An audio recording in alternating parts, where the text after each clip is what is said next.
চিন্তা করুন আর ধনী হয়ে উঠুন। আচ্ছা, এটা কি সম্ভব? চিন্তার মাধ্যমে কি কখনো ধনী হওয়া যায়? হ্যাঁ, যায়। আজ থেকে বহু বছর আগে এটা প্রথম বলেছিলেন নেপোলিয়ান হিল।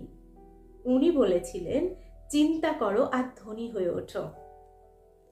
এই সূত্র অ্যাপ্লাই করে কোটি কোটি মানুষ তার সমস্ত স্বপ্ন পূরণ করেছেন। আমরাও চাইলে কিন্তু আমাদের মনের মধ্যে থাকা সমস্ত স্বপ্ন পূরণ করতে পারি। সামনেই নতুন একটা বছর আসছে। আমরা আজকে একদম সহজ সরলভাবে কিছু সূত্র জানবো, কিছু টিপস এই বই থেকে আমরা নেব, যেই টিপসের মাধ্যমে আমরা আমাদের জীবনের ছোট ছোট যে স্বপ্নগুলো রয়েছে, দেখো প্রত্যেকটা মানুষের একটা স্বপ্ন থাকে, নিজস্ব একটা বাড়ি, একটা গাড়ি, টাকা পয়সা, একটা ভালোবাসার মানুষ। জানো তো, এই সমস্ত কিছু আমরা পেতে পারি যদি আমরা সঠিকভাবে এই সমস্ত কিছু পাওয়ার জন্য মনের মধ্যে বীজ বপন করতে পারি, তাহলে কিন্তু অবশ্যই এই সমস্ত কিছু আমাদের লাইফে সত্যি হবে। তবে শুধু বীজ বপন করলেই হবে না, সেখানে কিন্তু সার জলটাও নিয়মিত দিতে হবে তোমাকেই। আমরা ঠিক এই জায়গাতেই ভুল করি। আমরা স্বপ্ন দেখি সবাই, কিন্তু সেই স্বপ্নটা পূরণ করার জন্য যে পরিমাণ মনের জোরের প্রয়োজন, একটা সুন্দর ধারাবাহিক প্ল্যানিং এর প্রয়োজন, আমি যে বিষয়টা নিয়ে কাজ করতে চাই সেই বিষয়ে আমার লার্নিং এর প্রয়োজন, এবং অবশ্যই আত্মবিশ্বাসের প্রয়োজন, সঙ্গে প্রয়োজন কর্মস্পৃহা, ধৈর্য এবং সময়। আমরা ঠিক এই জায়গাতেই পিছিয়ে পড়ি। সময় আমরা দিতে চাই না, ধৈর্য আমরা ধরতে চাই না, কর্মস্পৃহা নিজের মধ্যে রাখতে চাই না, আমাদের মধ্যে আত্মবিশ্বাসের প্রচুর অভাব। আর লার্নিং তো আমরা নিতেই চাই না, প্ল্যানিংও করতে চাই না। এই সমস্ত কিছু যখন তুমি করবে, তখনই কিন্তু তোমার স্বপ্নগুলো সফল হবে। আসলে কি বলতো, বড় হওয়ার স্বপ্ন না আমাদের প্রত্যেকের মনের মধ্যেই থাকে, কিন্তু বড় হতে গেলে যে পরিমাণ নিজেকে হাংরি করা প্রয়োজন, যে পরিমাণ নিজেকে ক্ষুধার্ত করা প্রয়োজন, আমরা সেটা করি না। আমরা এমন কিছু জায়গায় নিজের সময়টাকে ইনভেস্ট করি যেখান থেকে আমাদের কিচ্ছু পাওয়ার নেই। এমন বহু মানুষ তোমাদের মধ্যে রয়েছে যারা হতাশার মধ্যে জীবনযাপন করো, যারা সারাক্ষণ নেগেটিভ কথা কিন্তু মনের মধ্যে আলোচনা করছো। এরকম করতে থাকলে না, অ্যাট লাস্ট তুমি কোনো ভালো জায়গায় পৌঁছাতে পারবে না। আর বিশ্বাস করো, তুমি একটা ভালো জায়গায় পৌঁছাতে না পারলে এই পৃথিবীর কেউ তোমাকে মূল্য দেবে না। এটা হচ্ছে চরম বাস্তব একটা সত্য। এই সত্যটা যখন আমরা মেনে নেব না, তখন আমরা নিজেকে জোর কদমে ঝাঁকাতে পারবো। তো চলো, সামনেই একটা নতুন বছর আসছে। এই বছরে আমরা ছোট্ট ছোট্ট কিছু প্ল্যানিং নেব, যেই প্ল্যানিংগুলি আমাদের উপর না হেভি ওয়েট বোঝা হয়ে দাঁড়াবে না, আমাদের করতে কোনো কষ্ট লাগবে না, কিন্তু আমরা একটা সঠিক পথে এগিয়ে যাব। 2024 সালে আমাদের প্রথম কাজ হচ্ছে আমাদের জীবনটাকে একটা সুন্দর ভাবনার রূপ দেওয়া। আমরা আগে কল্পনার মাধ্যমে আমরা আমাদের লাইফে কি কি পেতে চাই তার একটা লিস্ট আমরা তৈরি করব। যেগুলো আমাদের স্বপ্ন, যেগুলি আমরা পেতে চাই, সেগুলি না খাতায় কলমে লিখবো। আমরা যখন কোনো কিছু খাতায় কলমে লিখি, তখন আমাদের ওই ভাবনাটা মনের মধ্যে ভীষণভাবে ছাপ ফেলে যায়, এবং আমরা কিন্তু ওই কাজটা করার জন্য ভীষণ আগ্রহ প্রকাশ করি। মনে মনে কিন্তু আমরা রেডি হতে থাকি প্রতিনিয়ত, আমাদেরকে কিন্তু মন তাড়া করতে থাকে ওই কাজটা করানোর জন্য। তো ফার্স্ট তোমাকে লিখে ফেলতে হবে তুমি কি কি লাইফে অ্যাচিভ করতে চাইছো, এবং যেগুলি চাইছো, ধরো তুমি চাইছো একটা ভালো বাড়ি করতে, বাড়ি তৈরি করার স্বপ্নটা লেখার পর এরপর তোমার কাজ হচ্ছে একটা সুন্দর, তুমি যেমন মডেলের বাড়ি চাও ঠিক সেই মডেলের বাড়ির একটা ছবি জোগাড় করা, এবং তুমি যেখানে বারবার হাঁটা চলা করো, তোমার বাড়ির যে স্থানে বারবার তোমার চোখ যায়, ওইখানে ওই ছবিটা টাঙিয়ে দেওয়া। তুমি যতবার চলবে, যতবার ঘুরবে, ততবার যেন তোমার চোখ যায় ওই বাড়িটির দিকে। এটা করলে তোমার মস্তিষ্কের মধ্যে ওই বাড়ির ছবি গেঁথে যাবে, এবং তোমাকে ওই বাড়ি তৈরি করার যে স্বপ্ন, সেই স্বপ্নটা তোমাকে ঘুমাতে দেবে না, তোমাকে কিন্তু বারবার নক করাতে থাকবে। এই বাড়িটা আমার চাই, এই বাড়িটা আমি করবই, আমার স্বপ্ন সফল হবেই। এরপর দেখো, যখন আমরা বাড়ি তৈরি করার একটা আগ্রহ মনের মধ্যে রাখবো, তখন কিন্তু অটোমেটিকলি আমরা কাজের সন্ধান করব। আমরা কিন্তু ভাববো এই বাড়িটা করতে গেলে আমাকে কতটা সুন্দর করে প্ল্যানিং করে কাজ করতে হবে, কোন কাজটা করলে আমার এই স্বপ্নটা পূরণ হবে। আমরা আমাদের কাজের দিকে পুরো ফোকাসটা দিতে পারবো, কারণ আমার স্বপ্ন আমাকে তাড়া করে বেড়াচ্ছে। আমার স্বপ্ন কিন্তু আমাকে বসতে দিচ্ছে না, ঘুমাতে দিচ্ছে না, শুতে দিচ্ছে না। তার মানে কিন্তু এটা আমি বলছি না তুমি ছুটে বেড়াও, ছুটে বেড়াতে হবে না, কিন্তু তোমার ইচ্ছাটা যেন তোমার মধ্যে ছুটে বেড়ায়। এটাই হচ্ছে আমার বলার উদ্দেশ্য। আসলে কি বলতো, নেপোলিয়ান হিল 500 ধনী লোকের উপর এই পরীক্ষাটা করেছিলেন এবং তিনি এটাই দেখতে পেয়েছিলেন ধনী মানুষের ধনী হওয়ার মূল রহস্য হচ্ছে তাদের চিন্তা ভাবনা। তারা কোনো কিছু করার আগে তারা একটা প্রপার প্ল্যানিং করে নেয় এবং সেই কাজটা যাতে সুন্দরভাবে করতে পারে তার জন্য কিন্তু ওই কাজের একটা ছবি এঁকে নেয় এবং কল্পনা করে আমি ওই কাজটা করে ফেলেছি, আমি আমার কাজের দিকে এগিয়ে যাচ্ছি। এই যে চিন্তা ভাবনা প্রতিনিয়ত নিজের মনের মধ্যে রাখছে, ও না অন্য কোনো ভাবনায় নিজেকে কিন্তু আর কনভার্ট করবে না, কেবলমাত্র নিজের স্বপ্নের দিকেই ছুটে যাবে। ঠিক এই মানুষগুলি না জীবনে বড় হয়। আমরা আমাদের চিন্তা ভাবনাতে এমন অনেক কিছু রাখি যেইগুলোর কিন্তু কোনো মানে নেই, কোনো প্রয়োজন নেই, একভাবে উল্টো পাল্টা চিন্তা ভাবনা করে যাচ্ছি। আমাদের মতো প্রচুর মানুষ আমরা রয়েছি যারা কিন্তু কেবলমাত্র অন্যের চিন্তা করে দিনের বেশিরভাগ সময়টা নষ্ট করে। এটা করলে হবে না। তোমার চিন্তা কেবলমাত্র তুমি করো, তুমি তোমার লক্ষ্যে পৌঁছাও, তারপর দেখবে জীবনের মানেটাই না বদলে যাচ্ছে। কি বলতো, নিজের দেখা স্বপ্নগুলো যখন পূরণ হয় তখন জীবনটাকে না ভীষণ সুন্দর বলে মনে হয়। আমি আমার উদাহরণ দিয়েই বলতে পারি, আমি এমন একটা পরিবারে বিলং করতাম যেখানে কিন্তু বড় বড় স্বপ্ন দেখার সাহসী কারোর হতো না।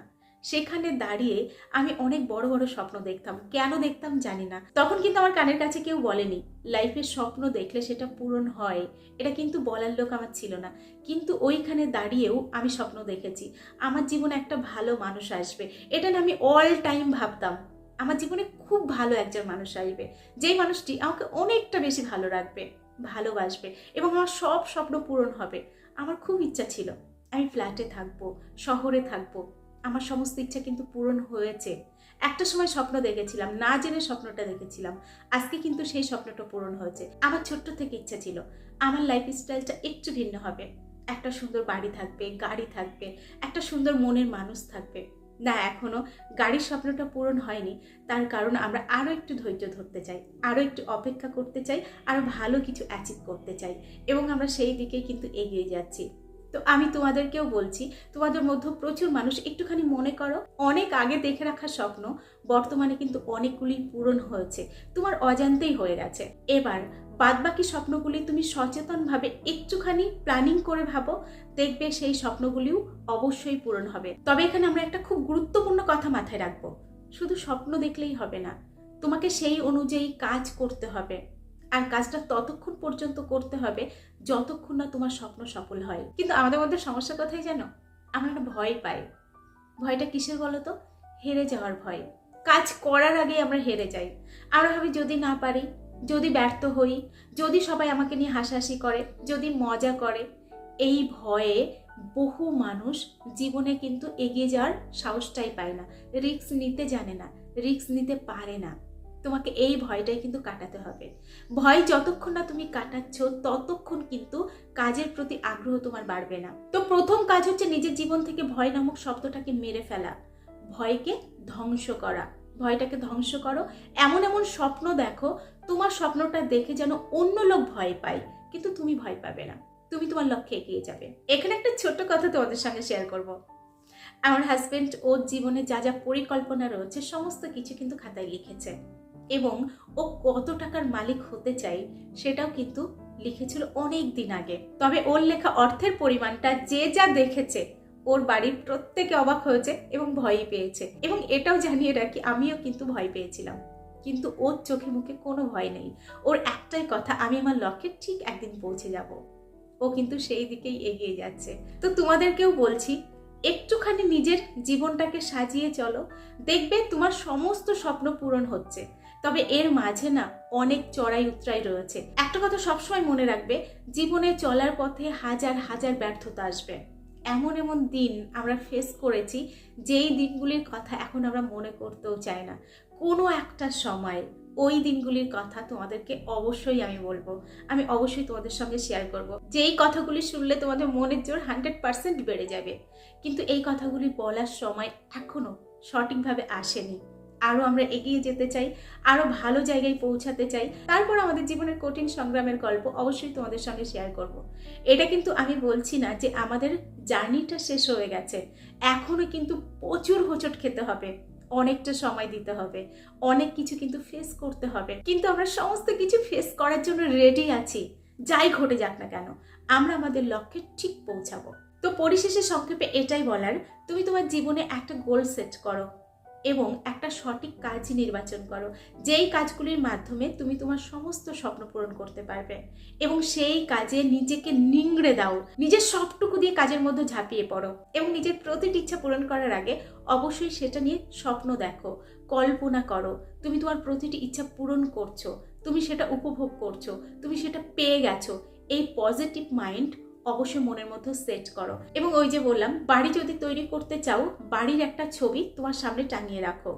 যদি গাড়ি কিনতে চাও, তাহলে সেম ভাবে গাড়ির একটা ছবি তোমার সামনে রেখে দাও, যেখানে তোমার চোখ বারবার যাবে এবং তোমার মাইন্ড বারবার তোমাকে মনে করাবে তোকে এই গাড়িটা কিনতেই হবে, তোকে এই গাড়িটা কিনতেই হবে। আর শুধু গাড়ি বাড়ি নয়, ভালোবাসার ক্ষেত্রেও কিন্তু একই নিয়ম প্রযোজ্য।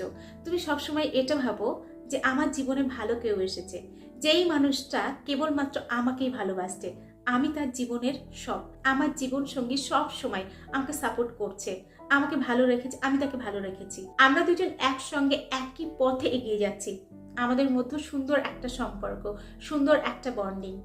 এইগুলি কল্পনা করো, বিশ্বাস করো, তোমার লাইফে প্রত্যেকটা কল্পনা সত্যি হবে। আর দেরি না করে এই পজিটিভ ভাবনাগুলি তুমি তোমার মনের মধ্যে নিয়ে আসো।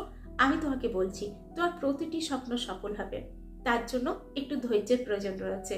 চাইলেই কিন্তু সমস্ত কিছু পাওয়া যায় না, চাওয়ার সঙ্গে কিন্তু কাজটা করতে হবে, ধৈর্য ধরতে হবে, বিশ্বাস আনতে হবে মনের মধ্যে এবং অবশ্যই তুমি যেই পথে এগিয়ে যাচ্ছ সেই বিষয়ে একটু জ্ঞান অর্জন করতে হবে। আরও একটা কথা বলি, একজন ভালো মানুষ হতে হবে। ভালো মানুষের কোনো বিকল্প নেই। অসৎ হলে আজকে তুমি ভালো থাকবে, কিন্তু আগামীকালটা মোটেও তুমি ভালো থাকবে না। তো একজন সৎ মানুষ হওয়া কিন্তু খুব প্রয়োজন নিজের ভালোর জন্য। এবার তোমরা বলো, তোমাদের মধ্যে কে কে 2024 সাল থেকে নতুন করে জীবনের পথটা সাজিয়ে পথ চলা শুরু করবে, যত পুরাতন জীর্ণ শীর্ণ সমস্ত কিছু পরিষ্কার করে আবার পথ চলা শুরু করবে? অবশ্যই কিন্তু কমেন্ট করো। তো চলো, আজকের ভিডিও এখানে শেষ করছি। এতক্ষণ আমি তোমাদের সঙ্গে ছিলাম, তোমাদের বন্ধু রচিনা ব্যানার্জি। আবার তোমাদের সঙ্গে দেখা হচ্ছে নেক্সট ভিডিওতে। ততক্ষণ সকলে ভালো থেকো, সুস্থ থেকো।